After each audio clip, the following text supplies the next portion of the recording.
Hello everybody, Frosty Random here, and welcome to week 7 of MBC, where we're going against Elf Owls in the top left corner again.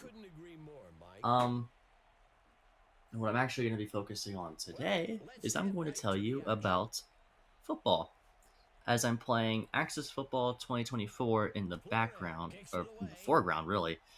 My battle will be in the top left. If you are curious about that, keep an eye on that. Um, And yeah, coming off a disappointing loss versus who? If you guys want to know what's happening there, top left corner, as I said. Anyway, back to the football. So, Axis Football 2024, I got it on Nintendo Switch, and it's fairly alright. I played Axis Football 2023 on mobile. That was alright. What I'm going to talk to you about today is the different styles of offense of football and how that can affect your game plan going into any game, and have matchups versus their defense that manipulates their defense to allow your offense to be a lot better. So let's go with the first style of offense that is really the most popular in the NFL, and that would be the West Coast offense. The West Coast offense is really about quick passes and subjugating a lack of a run game for a great quick passing game while still having outside zone runs as their main running concepts. The main coaches that run the West Coast offense are the Shanahan family, specifically Kyle Shanahan in the NFL, all of his disciples, Sean McVay and his disciples, and such like that. So you have like Kyle Shanahan, Sean McVay, you have Kevin O'Connell, you have Zach Taylor in Cincinnati, though his style of the West Coast offense is a lot more based on explosive passes with Joe Burrow. Kevin O'Connell's version of the West Coast offense also has a bit more explosiveness compared to the usual West Coast offense from someone like Kyle Shanahan. But the West Coast offense is very flexible based on who your quarterback is. That's why Taylor kind of says to Burrow, Jamar Chase is down there somewhere, or T. Higgins is down there somewhere. You could find him. And Burrow tends to. Very rarely that Burrow does not tend to find one of those two guys, or even Mike Gesicki this year. But how the West Coast offense is able to like manipulate a defense is that because you're using the quick passing game as a substitution for a run game, you are able to keep the defense on their heels when you do eventually run the ball and when you can fool them with play action. And with the play action pass, you can like play action, roll out right, and throw like a crossing route down the middle for a nice 18-yard gain. Or you can put someone like Brandon Ayuk on the outside, or Jamar Chase on the outside, or Justin Jefferson on the outside, play action, fold the defense to come up, have them streak down the field, and can easily hit them for a nice gain at the very least, maybe a touchdown, depending on how much the safety reads the run play. Um, their main run being the outside zone runs is also really good for manipulating a defense because it forces the defense to try and play run fits that they are not accustomed to most often, but you can still do really good against those run fits by running a concept called spill and kill, which is essentially trying to force every run to the far outside and having your corner or linebacker be out there to stop the run as quickly as possible. Great example of this is the Packers against the 49ers for the last couple of years, um, including this year, where yes, they didn't have McCaffrey, but they had, I believe, Jordan Mason was starting that game. So they were still able to effectively run the ball, like they showed in Week 1 with Jordan Mason. But the Packers' defense is disciplined enough with the run fits and all that. But that's not a story for me. I don't know that as much as someone like Brett Coleman, who I will put up now. His channel is fantastic. If you want to really get into the nuances of football, he does a lot better at explaining that. He has more connections in terms of football. He's a lot better of an explainer than I am as well. I love to ramble. He also has a bit better of a voice than I do. Um, Other things as well. You see that I'm gonna try, like, in terms of the Axis footage. You see that I'm trying to establish a good run game, and you don't need to do that anymore. But I do think it is still a great thing to establish a good run game. You've seen, if you pay attention to the NFL, you've seen that with the Ravens and Eagles mostly this year, who both have 1,900 plus yard rushers and Derrick Henry and Saquon Barkley, and are two of the top teams in the NFL to reach the Super Bowl and are already two great playoff teams. Um, Specifically, the Eagles are looking to make a good Super Bowl run this year, possibly rematch, say, someone like Kansas City or Buffalo in the Super Bowl. But of course, the main issue in their way is the Detroit Lions, or if a team knocks them off in the divisional, because Nick Sirianni has a bit of a tendency to get kind of weird during the playoffs. In terms of other West Coast style offenses, um, I'm actually going to transition this into a power run concept for somewhere like Pittsburgh. Pittsburgh does West Coast for runs up the middle more than runs to the outside because Najee Harris is a wrecking ball when he wants to be, um, which is basically all the time. Najee Harris is a absolute machine. If you just say, hey, bowl over a linebacker real quick, get like 6 yards, and we'll let Russ establish a game, like a passing game, even to the middle. Even though Russ doesn't like passing to the middle that much. And they do. They let Najee just run down the middle. Sometimes it doesn't work. Their defensive front is just too good for that, and sometimes it works perfectly. Sometimes it just works perfectly. Of course, the West Coast is a lot better when you're in the lead. That way, you can keep your run game going, and excuse me. That way, you can keep everything going there. But if you want to try and claw back, and you don't have a West Coast style offense, a quarterback that can do way more, let's say like a Josh Allen, you can go with something like an air raid offense. Air raid offense is entirely dependent on the passing game and really utilizes the strength of a quarterback's arm. Um, Air raid is all about stretching the field vertically and seeing if you can say, F it, chuck it, someone's down there. Now, I won't say the Bills actually run an air raid offense. They are closer to they're like a variation of a couple different offenses. They have some West Coast concepts. They have some air raid concepts. They have a couple of different concepts in general. They're just a more complex offense in general to try and break down, especially when I don't have film in front of me to watch. Otherwise, you got air raid offenses, which are really mostly at the college level, but there are a lot of air raid concepts in the NFL. Except for Washington. Cliff Kingsbury, who has run the air raid offense his entire life, who is the offensive coordinator in Washington, is running the air raid offense with Jane Daniels. And Jane Daniels is the suspected Rookie of the Year winner, though Bo Nix could give him a run for his money there. But that led Washington to a 11-6 record, I believe, and they are on a roll. Their offense has been really good all year, except for a lull of a couple of games down the stretch. But that happens with a bunch of teams where they just get more film on you, so they're able to learn how to go. And we'll see how it goes into the Buccaneers for the playoffs. The Buccaneers have a banged up secondary, but Baker Mayfield in his own right can sling the rock fantastically. He's got Mike Evans back now, who just hit another 1,000-yard season, 11 seasons in a row. So let's see how that matches up, especially with Washington's defense, which is more helmed by Dan Quinn, who kept his Dallas defensive system of aggressiveness, really. Some cover 3, some quarters, but he really likes being aggressive in those scenarios, in a lot of scenarios. But he doesn't have quite the pass rush that he had in Dallas with DeMarcus Lawrence and Micah Parsons. Now, speaking of Dallas, let's go to Dallas's offense. Not the Dallas offense I'm running here in Axis, though, because Dallas offense I'm running in Axis is closer to the Dallas offense with Cooper Rush under center.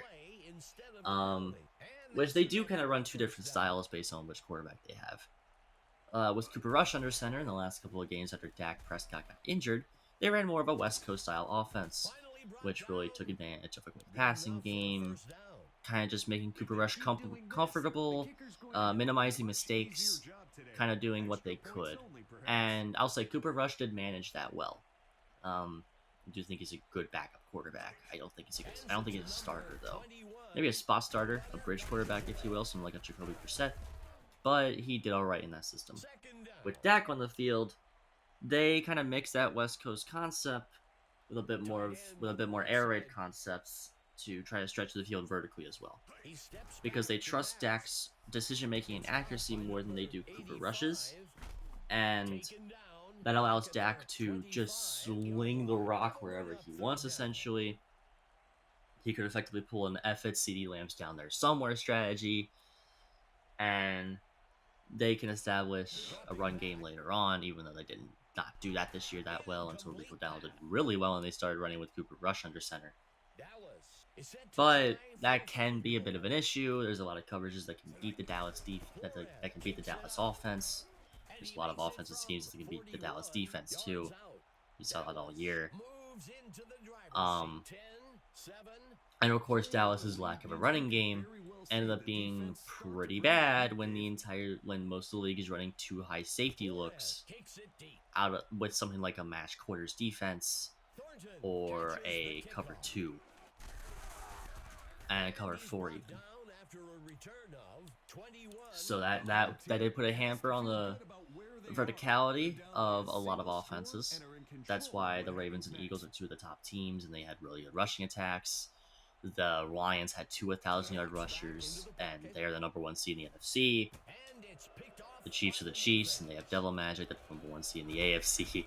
As the only explanation this year, because oh my god, they remind me of the first year Kevin O'Connell Minnesota Vikings, where they like only won one score games, which is insane. And those Vikings got out to the Giants, led by Daniel Jones. Really, they were led by Saquon that year. Anyway, let's keep talking about offenses. We got just a raw power run concept, which really emphasizes the ground game, ground and pound, 3 yards in a cloud of dust, if you will. And this style is very 80s. Realistically, a lot of teams don't run this anymore, and if they do, they have a committee of running backs, because a bell cow back in this day and age is not like it's rare, because you don't want your guy to get injured. Outside of like maybe the Los Angeles Rams, who have Kyron Williams, but they run that more West Coast style, and he's not run 400 times a year. So this was the style with like Mike Vrabel when he was in Tennessee, with Arthur Smith as his OC as well, getting that power run with the West Coast fundamentals in with the play action and working the middle of the field, rollouts with Ryan Tannehill when he was still their quarterback. That sort of style got them to the 1 seed because they had Derrick Henry as their running back. And Henry, no matter what game, no matter what time, no matter what team, is a threat to go for 200 yards against you. And that is a big enough threat to where the passing game is a lot more open. And the Ravens have certainly showed that this year as well. Derrick Henry is always a threat. You pair him with Lamar Jackson. That is literally like the best tandem for an option game, and they don't even run the option that much. They're really confident in Lamar's passing ability, so they kind of run a couple of different concepts, but they really like that power run offense still. Half the AFC North, like most of the AFC North teams, love to establish like a great ground game and go based on that.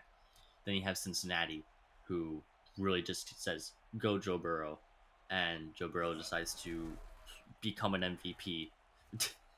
In terms of stats, he's probably not winning it this year because Allen and Lamar have better records, and Lamar in general has really good stats either way: 4,000 passing yards and 800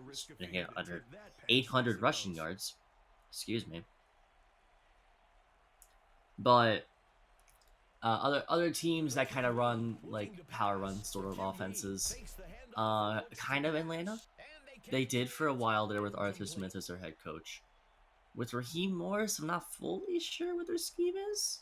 I haven't watched enough games to really kind of dissect the Atlanta offense because it's different with Cousins under center and Penix under center. So they kind of run two different styles there, but they do have confidence within Penix to be their future guy, and he is looking pretty good. Carolina has been running a bit more West Coast stuff under Frank Reich. They were running kind of West Coast, and under Matt Rule, they were running bad. Really, there was no scheme going on there. It was just like, if Christian McCaffrey's off the field, we lose. That was essentially what the Carolina scheme was back when Matt Rule was head coach. Under Frank Reich, they had too many cooks in the kitchen under different schemes, so it ended up just being a mishmash of all these schemes, and it didn't work.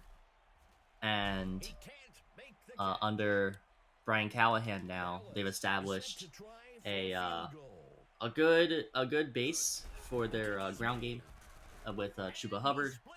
Sorry, Jonathan Brooks getting injured too much is really bad for that, but like, that's gonna happen in the game of football. But with Chuba Hubbard, he established a good ground game for them, and they like to run a bit more West Coast stuff to help Bryce Young and really try to get his development off the ground. Excuse me once again. For other teams and their offensive schemes, the Lions, they have a scheme called "Let's score as many points as possible, and we'll hang it up on you all day." Really, they really love to stretch the field with the run and have the run game. They kind of run the they run like a power run vertical, like a vertical power run offense, and whether Goff is hanging 500 yards on you and 5 touchdowns, or Jahmyr Gibbs is running on you for like 200 yards and 4 touchdowns, or you get a mix of the two and you got Montgomery and Gibbs going for 200 yards, 2 touchdowns, and Goff hanging 300 on you for 3 touchdowns. They can score which way they want, essentially. And that really showed against the Vikings, where their defense ran cover zero most of the game, blitzed the hell out of Sam Darnold, pressured him all game, and held him to 9 points. Meanwhile, the Lions were running on them with Jahmyr Gibbs for 4 touchdowns. They can kind of change what scheme they need, what scheme they have, no matter what, and just go based on the matchup. Ben Johnson is just really good at having his offense be flexible in order to maximize the weaknesses of the opposing defense. So they don't really have a scheme. They just have Ben Johnson being an absolute genius, and Dan Campbell having the biggest balls in human history to go for it. Literally, like, you ask him if it's a fourth down, it's a 50-50 if he goes for a 4th and 24 from his own 2.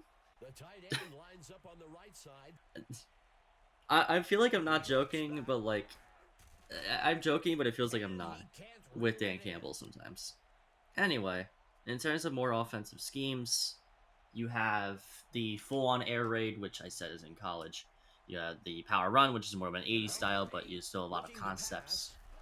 You have a zone running scheme, which is the fundamentals of a West Coast offense. And naturally, a lot of runs to the outside, a lot of zone gaps that you try to get opened up between the tackle and the guard, or between the tight end and the tackle. And sometimes you just bounce it fully to the outside and can go from there. Christian McCaffrey's really good at running these. A lot of running backs are really good at running outside zone concepts. Jordan Mason was alright at it this year. Christian McCaffrey's elite at it. You've got Aaron Jones in Minnesota, who's pretty good at it. Josh Jacobs in Green Bay is pretty good at it, but he's also really good at the inside run game. You had Tony Pollard, who's pretty good at bouncing stuff to the outside for a zone run concept. there's a lot more players that can do that. Um, in terms of offense, in terms of offenses that can be better, you have like a New Orleans that wants to run that kind of West Coast concept. Clint Kubiak, who's a disciple of his father, Gary Kubiak, and a disciple of like the Shanahan tree and the McVay tree. He wants to run that West Coast style offense. New Orleans, those first two games, that West Coast style offense was hanging 40 on people.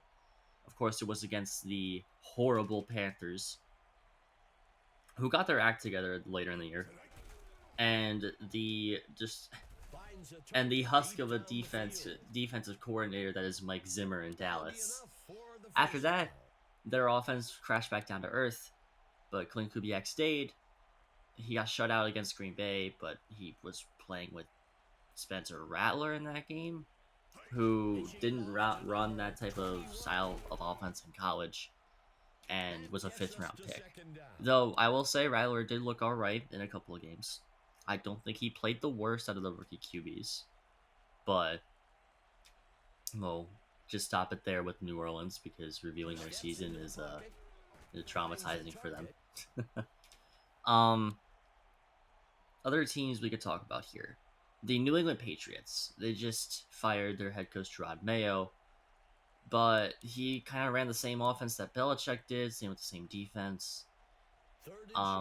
He had that like West Coast quick pass concept, but with Drake May, they were able to get a bit more verticality down the field with just how talented he is, how mobile he is. They got a bit more out of him than they ever would of Jacoby Brissett. And then last game they started Joe Milton, and oh boy, Joe Milton might get traded for this offseason. He was throwing that thing. He had a lot of good throws, a lot of very fast throws. He has a rocket of an arm and some good mobility to add with it. But he's just not as good as Drake May. He's still a good quarterback, but he is older, I think. But he could get traded for in this offseason. See if like a team doesn't want to take a chance on the QB in this draft class. Let's say like Las Vegas Raiders, they can't trade up for a Shadur Sanders or Cam Ward.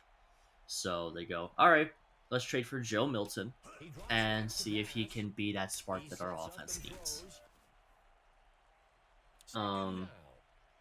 But New England kind of just runs that same quick passing concept that McDaniels had, that Bill O'Brien tried to do with Mac Jones, but it didn't really work. They kind of run that, but with Mayo being fired, I fully expect that they'll change their offense for next year to probably be a bit more air raidy, maybe a bit more West Coast styled. Maybe they go out and hire Brian Flores or Mike Vrabel, still keep that power run concept going. Because defensive coaches really like that you can wear down a defense as you go and make it easier for you to play their defense because they know the weaknesses of a defense. But the NFL is more geared toward offensive coaches because they are able to get a lot more creativity out of their offense, and really the power run can injure players, and finding a good running back for that can be a bit difficult. Anyway, what other teams can we talk about here for concepts like this? I think that's enough for today, actually. I've nerded a lot more than I should have already. I know the battle is almost over, if not over already. So I'd like to thank you all for watching the video. The result of the battle, not good. I wish it was better, but man, I could have made a lot of different plays, and I'm still having enough fun with this league. Next week you go against Ellie and the Shanghai Dragons, which is a great team name, by the way, and a good logo as well.